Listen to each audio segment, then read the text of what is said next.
Deuxième journée de cette REF 2020 ici à l'hippodrome de Longchamp. Et puis pour vous qui nous suivez à distance via YouTube en particulier, on a commencé tout à l'heure avec Laurent Dassault et je suis avec Nicolas Dieppe. C'est un plaisir de vous avoir. Vous êtes président d'Alchimie. Bonjour à vous. Bonjour Frédéric. Merci d'être là. Alors vous êtes là pour nous parler de ceci. Voilà. Votre énergie est inépuisable. Voilà, énergie inépuisable. Alors évidemment, on va parler d'alchimie, mais je voudrais qu'on parle de ce livre dont le titre nous interpelle tous. Je discutais avec mon médecin il y a quelques jours et il me disait, tu sais, pendant cette période de Covid, on a eu une telle charge émotionnelle qu'on est un peu vidé. Période anxiogène, charge émotionnelle. Déjà, qu'est-ce que vous auriez envie, Nicolas, de faire passer comme message aux entrepreneurs ? Moi, j'aime répéter que les entrepreneurs, ils ont deux missions. La première, c'est de porter la vision, de porter le projet, d'emmener tout le monde dans l'histoire. Et la deuxième, c'est d'un peu d'être la station-service d'énergie pour tout le monde. Parce qu'en fait, il faut motiver vos clients, il faut motiver vos fournisseurs, il faut motiver vos investisseurs, il faut motiver vos salariés. Et vous n'avez jamais le droit d'être fatigué. Vous devez toujours être au top et vous devez vous recharger par vous-même parce que personne ne va vous aider. Et donc, en fait, on parle beaucoup de stratégie au sens conceptuel, PowerPoint, mais on parle rarement de la nécessité d'avoir de l'énergie pour aller jusqu'au bout et mettre en œuvre sa stratégie. Voilà, parlez bien près du micro, Nicolas. Alors, ça, c'est intéressant parce que c'est vrai que on a beaucoup de mots, comme vous le disiez, conceptuels. Allez, quelle est la stratégie, quel est le business plan, comment on se projette. Et c'est vrai que vous disiez qu'on a ces coups de pompe qui arrivent très régulièrement. Et qui est celui qui est la station où on va pomper l'énergie encore plus? C'est le chef d'entreprise, c'est l'entrepreneur. Et ça marche quelle que soit la taille de l'entreprise, en fait. Ça marche pas, quel que soit. En fait, le concept, c'est j'ai mis au point petit à petit, et sans spoiler le livre, parce qu'il y a pas mal d'anecdotes dedans. Mais Et il faut d'exercices. teaser un petit peu là. Voilà.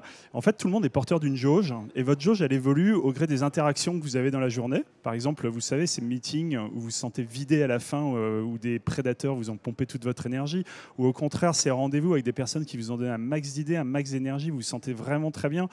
Et donc, votre jauge évolue. D'ailleurs, il y a des petits exercices. Je propose d'arriver à prendre, vous prenez votre agenda sur les 15 derniers jours avec un crayon vert pour les rendez-vous qui vous ont donné de l'énergie et ceux en rouge qui vous ont pompé l'énergie. Ça vous donne déjà quelques idées pour comment vous allez organiser les jours suivants. Alors, dévoilez pas tout parce qu'on reviendra ensuite sur les trucs à donner. Comment est-ce que vous avez eu le déclic, vous qui êtes entrepreneur aussi, on peut peut-être parler 2 secondes d'alchimie, de vous lancer dans ce partage d'expérience, ce partage d'énergie quelque part? Voilà, en fait, il y a un peu plus de 2 ans, à l'issue d'un comité de direction où on était en train de travailler sur le pivot de la boîte, puisque c'est une ancienne boîte qu'on a fait quitter, qu'on a ramené maintenant dans la télévision sur Internet, ce qui s'appelle l'OTT.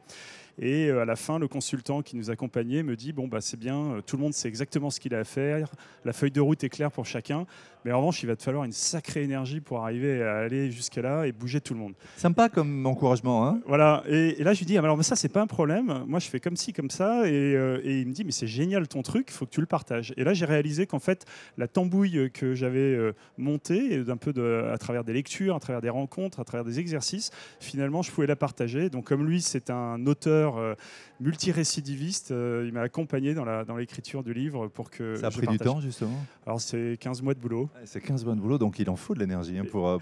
Surtout quand votre éditeur vous renvoie les versions corrigées et qu'il y a des fautes ou des réflexions toutes les 2 lignes. Là, il faut de la résilience. Voilà, il faut de la résilience et une sacrée dose d'énergie.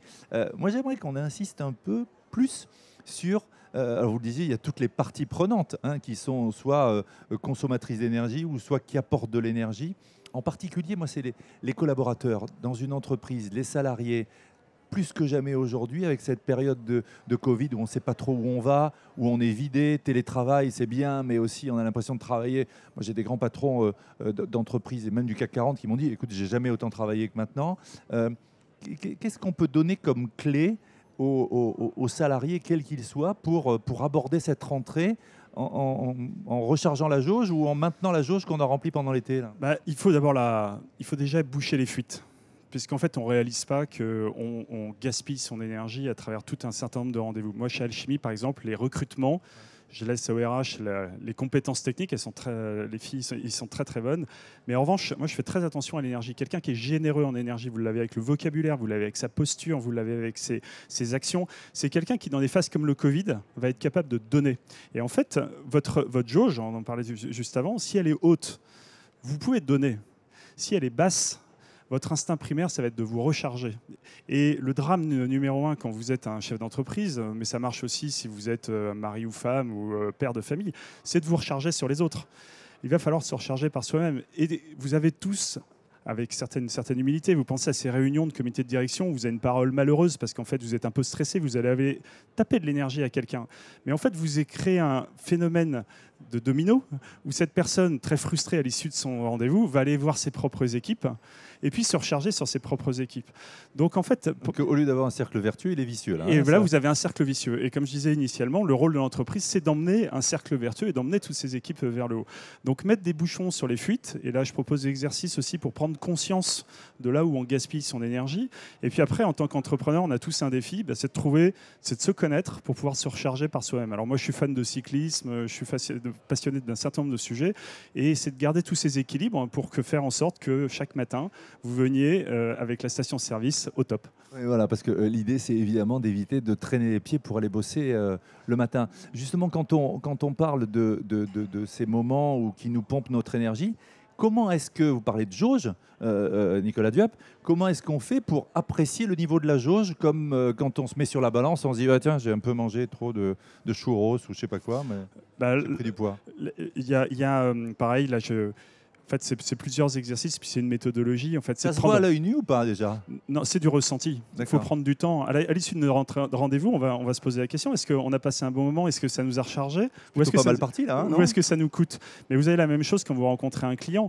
Quand vous avez un client ou même un prospect pire qui vous tape un maximum d'énergie et vous vous sentez vidé, à un certain moment, il faut presque se poser la question, est-ce que ça vaut le coup d'aller jusqu'au bout? Parce que c'est quelqu'un qui va tellement coûter à la boîte qu'il va peut-être apporter un peu d'argent, mais à côté, il va falloir investir énormément pour arriver à le servir. C'est un peu des gens un peu nuisibles qui vous pompent l'énergie. Je les appelle les prédateurs, c'est des vampires.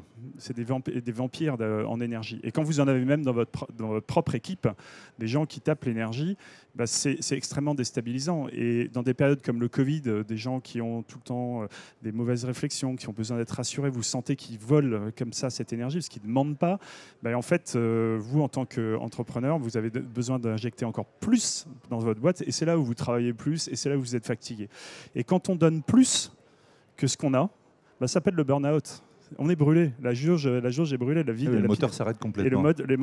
Et c'est un tabou quand même dans le monde de l'entrepreneuriat. On parle assez peu de ce burn-out. Il y a des non-dits par rapport à ça. Voilà, ou de suicide, etc. Parce qu'on donne plus que ce qu'on a. Et prendre conscience de ce niveau de jauge, prendre des mesures en amont pour garder, comme un sportif de haut niveau, la capacité... Mesures en amont, par exemple, ça peut être quoi, justement, pour éviter de perdre son énergie d'un coup? Alors, vous parliez des réunions qui sont anxiogènes, qui durent des heures. Vous parlez de collaborateurs qui sont un peu où il ne faut pas trop les côtoyer parce qu'ils vous pompent votre énergie, mais encore. Par exemple, quand dans une après-midi, moi je me retrouve vidé parce qu'il se passe quelqu'un qui vient de démissionner et je ne m'y attendais pas, ou un drame dans la boîte d'un point de vue commercial. J'ai une telle perte d'énergie à ce moment-là que je préfère quitter les bureaux, aller faire 2 heures de vélo et revenir recharger, plutôt que d'être là et d'essayer d'aller me recharger sur mes collaborateurs en me créant du travail pour le lendemain, pour aller compenser et pour aller remotiver les gens que j'ai démotivés la veille. Oui, donc il faut avoir une vision un peu plus aérienne, j'allais dire, et sortir le nez du guidon. Complètement. Et donc ça, c'est après des exercices aussi en fin de journée, essayer de repenser. Par exemple, des exercices? Alors, il y a un exercice que j'en prêtais à Florence Servan-Schreiber, qui est par exemple les 3 kiffs. Donc en fin de journée, se recharger en tant qu'entrepreneur, c'est de repenser à 3 instants, 3 regards, 3 réflexions, 3 mots qui vous ont boosté. Et comme ça, d'ailleurs, quand on s'endort en étant positif, on se recharge mieux pendant la nuit. Mais d'essayer en permanence d'avoir des mécanismes pour arriver à remonter la jauge, parce que ça reste la grande mission de l'entrepreneur. Je partage avec vous mon expérience, ma méthodologie et mes astuces pour se recharger efficacement et effectivement. Un dernier message peut-être aux chefs d'entreprise pour qu'ils abordent. Alors évidemment, il y a le bouquin, procurez-vous le bouquin. Alors c'est un témoignage. Moi, je ne suis pas coach, je ne suis pas psychologue ou quoi que ce soit, ni gourou, c'est absolument pas mon sujet. Mon sujet, c'est celui d'un chef d'entreprise, d'un père de famille, de quelqu'un engagé dans la vie citoyenne et qui partage ses méthodologies. Moi, vous retrouverez le livre sur énergie-inépuisable.com, mais aussi en Kindle, en Kobo. D'ailleurs, il y a même avec le mot-clé sur énergie énergieinépuisable.com avec le mot-clé REF, REF 10%. Très bien, voilà. c'est parfait. Et moi, je veux juste faire en sorte que chacun se pose des questions et puis arrive à...